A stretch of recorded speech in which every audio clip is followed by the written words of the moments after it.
Oh, geez. I got it mine in the Queen Center. Yeah, I'm sure she did. Throwing off my game with him wearing the King shirt. Hey guys, thanks for coming. I know it's been a long weekend with the trip. We traded today for Golden Tate from the Detroit Lions. We're really excited to bring him to Philly. Fits what we do offensively, fits what we do from a character perspective, and can't wait to get him in here and for everyone in Philly to see what we're getting. To trade a third-round pick for a player that age in a last year of his deal, what kind of message does that send to the team and to the fans? Well, one, he's 30 years old, a tremendously productive player. And at the end of the day, the price is what it is. When you look around the league and what the market is for these guys, there's no one more productive than Golden Tate in the last, since 2012. He's in the top 10 in receiving yards, receptions. His run after the catch numbers are phenomenal. They're always at the top of the league. So we're really excited to get him.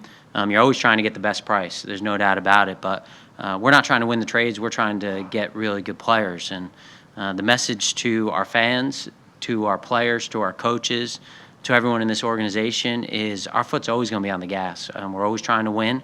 We're always going to try to put our best foot forward. And what we can do now is try to do that for this season and this moment. And that's what we're going to do, and that's our responsibility. Can you take us through the process when the conversation started and kind of how this trade got finalized? Sure.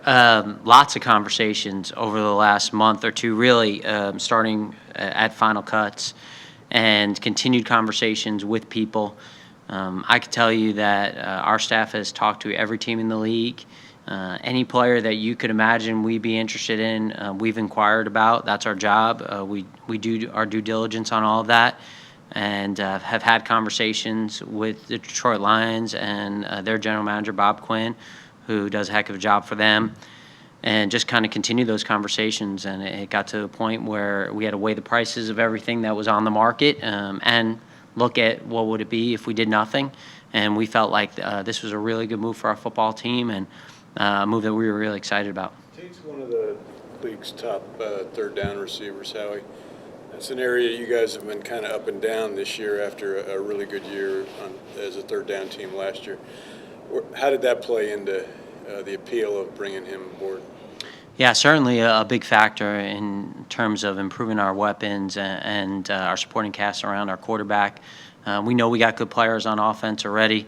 We got a great coaching staff who puts them in the right positions. And when we had this conversation, a big part of it is talking to our coaches and asking them what their vision is of Golden and how they would use him. And when you talk to them and see the excitement on their faces for getting him in here and the way they can get him involved, and also the opportunities to open things up for our other players, it was really exciting just to hear that. And that's why we pulled the trigger. How, as far as fit, you mentioned how the coaches are going to use him traditionally.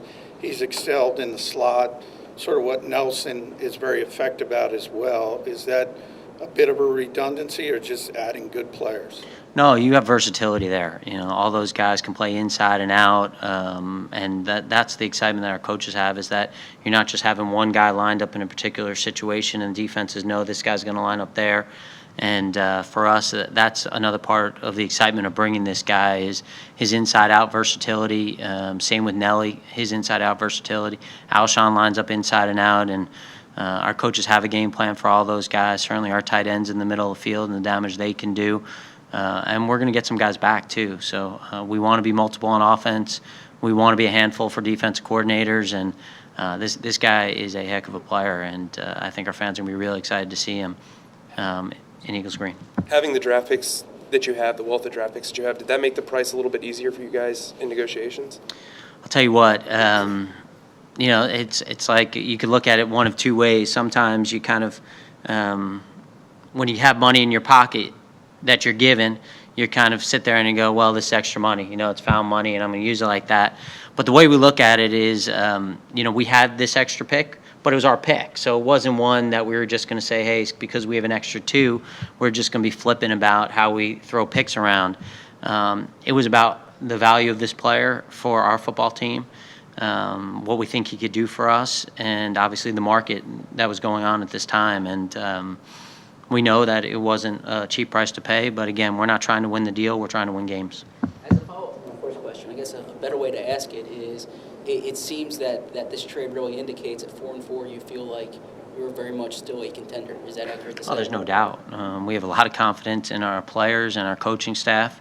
Has everything gone exactly the way we thought this year? No, I don't think any season does, but we think we have a really good football team, and we're adding a really good player. And again, we're going to keep our foot on the gas, and that's our message. That's our message to our fans. That's our message to our organization. And we're not going to sit on our hands. And when you get an opportunity, it's hard to find really good players, and this is a really good player who really fits kind of this culture and this community, this city. He's a hard-working, determined guy with a lot of passion, a lot of energy, and what he does with the ball in his hands is special. At this time last year, after trading for Jay, you emphasized the trade was not just for that season. It was not a rental, but going forward. How do you reconcile the fact that he only has 8 games left on his contract? Yeah, that's part of our analysis.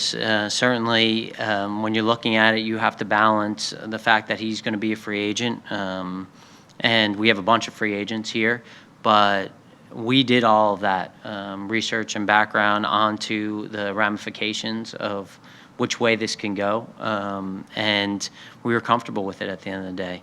It's hard to make a trade where you're just jumping up and down and feeling like, you won the trade. A lot of these trades, they're tough decisions, and the hardest trades, the ones that are the most fair, are the ones that are hard to pick up the phone and say, done deal. And certainly the compensation for the Lions was a good price for them too, but we're really happy to get the player. What makes you comfortable that he can come in at this stage in the season, pick up the offense, and pretty much in position where he has to contribute right away for it to be a good trade? Yeah, we try to do our background and research on players. Certainly we do a lot in college, and then as much as we can under the radar, so we're not alerting things, and certainly not tampering with any player or any team. But we know this is an incredibly smart guy, incredibly hard worker, and we feel very confident that a lot of things we are doing here are things that he's done in the past, and that the bye week certainly helps. I mean, this isn't a situation where we're getting a guy on Tuesday and he's got to come in and play on Sunday. We have a little bit of time to get him up to speed, and during the season, the playbook gets a little smaller because it's all game plan specific, so I think that will help him too. Hey, Howie, how much has this league changed as a whole over the past few seasons? You see more deals. This division alone, Washington made a move, Dallas made a high-profile move, Giants are selling. The old school was sort of like, this is not a plug-and-play league. Is that changing? I don't know. I think that people, because of the amount of salary cap room that's available, I think people are more open to making deals. At the same time, I think it's got to help those particular teams, so it's all dependent on the particular names and the particular compensation involved. I think there are probably more deals today than there have been in the last few years on a trade deadline day, and I think it's also because the league is compressed. I mean, there's a lot of teams kind of stuck in the pack and trying to separate themselves, and where we are, it's not even Halloween, so it makes it fun. It definitely does, but we did this trade because we think it helps our football team, and that was really our major concern here, is just trying to help our team. What kind of efforts were there to get other positions? Why wide receiver over running back, D-line, corner?